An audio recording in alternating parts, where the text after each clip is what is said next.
Welcome to today's Explainer third graders. I'm absolutely thrilled you're here because we are about to dive into the most amazing cross-country adventure of a very unusual traveler. We're jumping right into Literature Lesson 23, The Journey of Oliver K. Woodman. So grab those reading journals, get nice and comfortable because we're going to take a fantastic road trip, literally right from our seats. All right, let's take a quick look at our goals for today's lesson. We're going to translate our English Language Arts Common Core standards into simple I can statements. By the end of this explainer, you'll be confidently saying, I can identify the sequence of events in a story to help me understand it better, and I can engage in collaborative conversations with my classmates about what we read. Knowing our goals just helps us map out our road trip, right? And here is our quick roadmap for today's journey. 1. Words to know. 2. Exploring a fantasy story. 3. Oliver's trip summary. 4. Our main skill, sequence of events. And 5. Some narrative writing practice. Let's hit the road. Section 1. Words to know. Let's check out our new vocabulary words in action. We've got sincere, which means you truly and honestly mean what you say. Then there's managed, which is when you're able to pull something off, even when it's really, really hard. We also have loaded, like when a whole bunch of people are loaded onto a boat. And loveliest, meaning, you guessed it, the absolute most beautiful. Seeing these words used in full sentences is like a cheat code for our brains. It totally locks in the meaning. As we read today, keep your ears peeled and see if you can spot these words hiding in the story. Section 2. Exploring a fantasy story. So the story we're exploring today is a fantasy. And a fantasy is an imaginative story that has events, settings, or characters that literally could not happen in the real world, which makes total sense for today's text because our main character, Oliver K. Woodman, is a wooden man, a life-sized wooden doll hitchhiking across the entire United States. Yeah, definitely not something you see on your normal grocery run.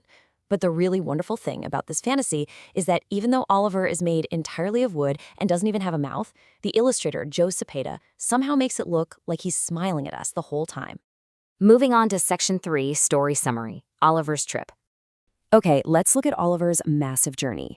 It all kicks off on June 1st in Rock Hill, South Carolina. His creator, Uncle Ray, sends him all the way to Red Crest, California to visit his niece, Tamika. It's a huge trip. Along the way, Oliver catches a ride in a moving van with a driver named Bobby Joe. He actually rides in a 4th of July parade with Miss Utah Melissa Tasso, and he even hangs out with 3 sisters from Indiana. Now, since Oliver can't speak, all of these incredibly nice people write letters and postcards back to Uncle Ray to let him know exactly where Oliver is. It's just this beautiful story about how people can communicate and help each other out over thousands of miles. He even gets a ticker tape parade in the local city news when he gets back home. How cool is that? Up next, Section 4, Skill, Sequence of Events. Now, the absolute crucial point for us as readers today is understanding the sequence of events. This is just a fancy way of saying the order in which things happen in a story. Authors don't just toss events onto a page like confetti. No way. They leave us clues. Sometimes they use signal words like first, next, and last. Other times they might drop in specific dates or times of day to help us track the sequence. Paying close attention to this order helps us realize exactly how one event causes the very next one to happen. It's like a giant puzzle. When you're reading a story with tons of moving parts, kind of like a massive cross-country road trip, you can use a handy graphic organizer.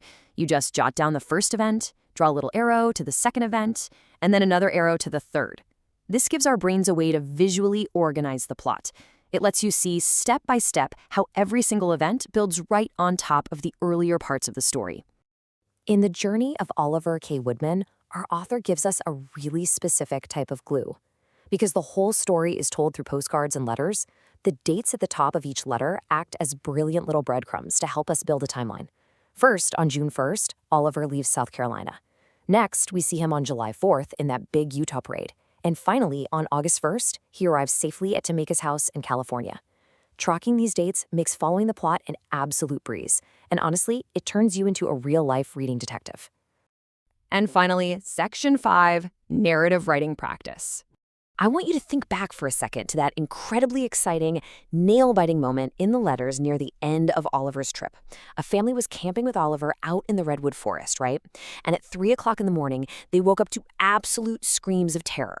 Bears had wandered into their camp.